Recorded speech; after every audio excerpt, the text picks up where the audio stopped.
এই শাড়িগুলো কোথা থেকে এলো গিন্নি? কিনে আনলাম। কত পড়লো? বেশি না। বেশি নাটা কত শুনি না। বলছি শোনো না, আর 2 মাস পরেই তো তুলির বিয়ে, তার 1 মাস পরেই আবার রিন্টুর বিয়ে। তা বাপের বাড়ির তরফে দুটো বিয়ে বাড়ি আছে, সেখানে একটু ভালো শাড়ি না পরলে চলে নাকি? তোমার মানটা কোথায় থাকবে বলো?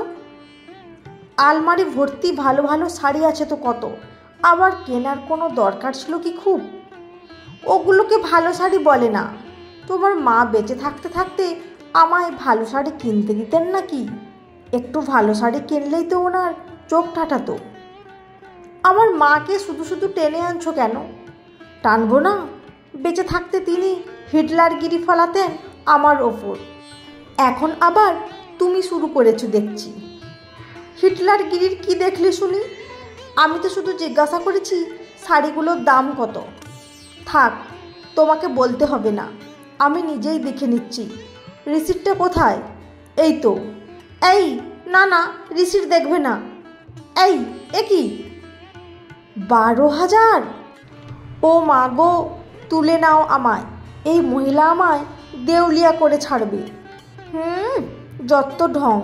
আমার দিদি আরও কত দামি শাড়ি পরে জানো সেটা? তোমার জামাইবাবু ঘুষের পয়সায় সে তিনি পড়তেই পারেন, কিন্তু আমার তো আর ওই রকম কোনো উপরি প্রাপ্তি হয় না। গোটা আলমারিতে তোমার কতগুলো শাড়ি পরে আছে গুনে দেখেছো কোনো দিন? এখন তো আবার বাড়িতে দিনের বেলাও রাতের ওই লম্পঝম্প পোশাকগুলোকে পরে থাকো, সেখানে আরও 2খানা শাড়ি কেনার কি প্রয়োজন ছিল বলো? দেখো, মেয়েরা কি পড়বে না পড়বে সেটা সম্পূর্ণ মেয়েদের ব্যাপার। আমার স্বাধীনতায় একদম হস্তক্ষেপ করতে আসবে না। তুমি আমার পকেটে এরকম বেহিসাবি হস্তক্ষেপ বন্ধ করলে আমিও কিছু বলবো না। এমন করে বললে আমায়? আজ আমার নিজের রোজগার থাকলে এ কথা বলতে পারতে না নিশ্চয়ই। অপচয়টা সবসময় অপচয়, সে রোজগার নিজের হোক বা অন্য কারোর। তুমি কিন্তু আমাকে ইনসাল্ট করছো এবার। যাক বাবা, ইনসাল্টের কি হলো? আমি কিন্তু বাবার বাড়ি চলে যাব। এখন তোমার মাও নেই যে আমাকে ধমকে আটকে দেবেন। কথাটা বলেই মুখ টিপে হাসলো অঞ্জনা। সে জানে তার ভালো মানুষ বরটাকে ভয় দেখানোর জন্য বাপের বাড়ি যাওয়ার দরকার নেই, শুধু 1 রাত অন্য ঘরে থাকলেই হলো। কাল সকালে শুট করে এসে ক্ষমা চাইবে, আর শাড়ির ব্যাপারটা নিয়েও আর কিছু বলবে না। তার হিটলার শাশুড়ি মাও নেই যে তাকে ধমকে থামিয়ে দেবেন। আহা, কি আনন্দ! শাশুড়ি মার অবর্তমানে এখন অঞ্জনাই তো রাজা, থুড়ি রানী। বুড়িটা বেঁচে থাকতে থাকতে কম জ্বালিয়েছিল নাকি? শুধু বৌমা এটা করো না, সেটা করো না, এটা কিনো না, সেটা কিনো না। এখন থেকে অঞ্জনা প্রাণ খুলে যা খুশি করবে, যেটা ইচ্ছা সেটাই কিনবে, রোজ শপিংয়ে যাবে। আর বরটাকে কিভাবে সামাল দিতে হয় সেটাও তার বেশ জানা আছে, তাই নো টেনশন। একটা লম্বা হাই তুলে আলো নিভিয়ে শুয়ে পড়ল অঞ্জনা। কাল সকালে তার শান্তশিষ্ট প্রতিনিষ্ঠ বরটার মুখের অবস্থাটা কেমন হবে সেটা ভেবে বেশ পুলক অনুভব করতে করতে ঘুমের দেশে তলিয়ে গেল সে। রাতের দিকে হঠাৎ মনে হলো কেউ যেন ওর গায়ে ধাক্কা দিয়ে জাগানোর চেষ্টা করছে। অঞ্জনা ভাবল, লোকটা তাহলে সকাল অবধিও অপেক্ষা করতে পারল না। মনে মনে বেশ মজা লাগলেও ঘুমোবার ভান করে চোখ বুজে পড়ে রইল সেই। কিন্তু লোকটা এমন জোরে ধাক্কা দেওয়া শুরু করলো যে অগত্যা চোখ খুলতেই হলো অঞ্জনাকে। এবার চোখ খুলে যাকে পাশে বসে থাকতে দেখলো তাকে দেখে তো ওর মূর্ছা যাওয়ার জোগাড়। এ তো বর নয়, স্বয়ং বরের মা। অঞ্জনা অজ্ঞান হওয়ার উপক্রম করতেই শাশুড়িমা ধমকে উঠলেন, এই মেয়ে, একদম মূর্ছা যাবে না, ডাবা ডাবা চোখে আমার দিকে তাকাও বলছি। মা আপনি?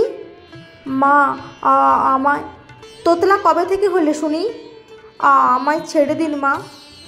এত সহজে তোমায় ছেড়ে দিয়ে কী করে বলো তো?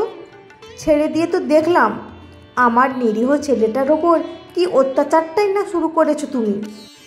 কি ভেবেছিলে আমি মরে গেছি বলে যা খুশি তাই করবে?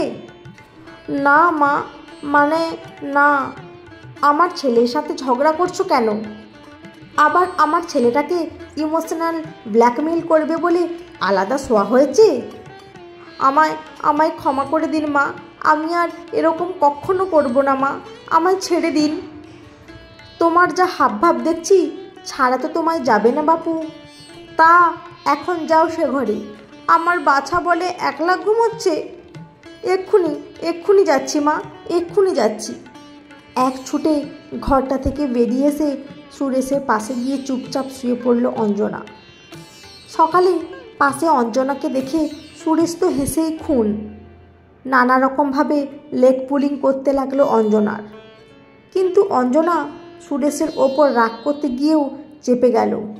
বলা তো যায় না, শাশুড়ি মা এক্ষুনি এসে হয়তো ঘাটটা মটকে দেবেন। তিনি তো বলেইছেন অঞ্জনাকে তিনি তাকে ছাড়বেন না। বছর দুয়েক পরের কথা। আজ অঞ্জনার মেয়ে দিতির দ্বিতীয় জন্মদিন। সকাল হতেই সুরেশ মেয়েকে নিয়ে এলো তার মায়ের ঘরে। পেছন পেছন এলো অঞ্জনা। এরপর তিনজনে মিলে সুরেশের মায়ের ছবির সামনে দাঁড়িয়ে প্রণাম করল। সেই রাতের পর থেকে অঞ্জনা পারতপক্ষে এই ঘরটাকে এড়িয়ে চলে।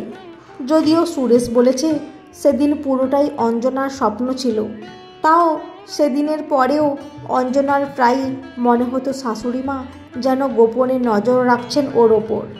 সুরেশ এর ব্যাখ্যা দিয়েও বলেছিল প্রেগনেন্সির টাইমে এরকম মুড সুইং, হ্যালুসিনেশন হয়েই থাকে। সুরেশের কথাটা অবশ্য একেবারে ফেলে দেওয়া যায় না, কেননা দিতির জন্মের পর ওই রকম অনুভূতি হওয়া সম্পূর্ণ বন্ধ হয়ে যায়।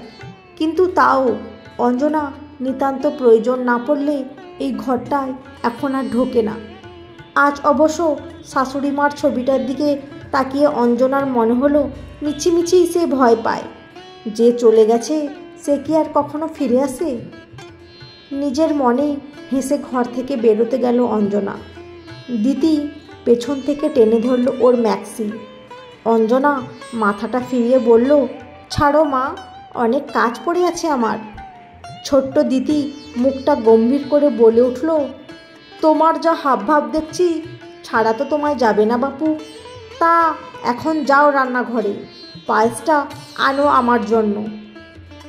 মেয়ের কথা বলার ধরন দেখে চমকে উঠল অঞ্জনা। যে যায় সে কি আর সত্যি ফিরে আসে? বন্ধুরা, আজকের গল্পটি কেমন লাগলো? যদি ভালো লেগে থাকে অবশ্যই একটি লাইক দিয়ে চ্যানেলটি সাবস্ক্রাইব করে পাশে থাকবেন। অসংখ্য ধন্যবাদ।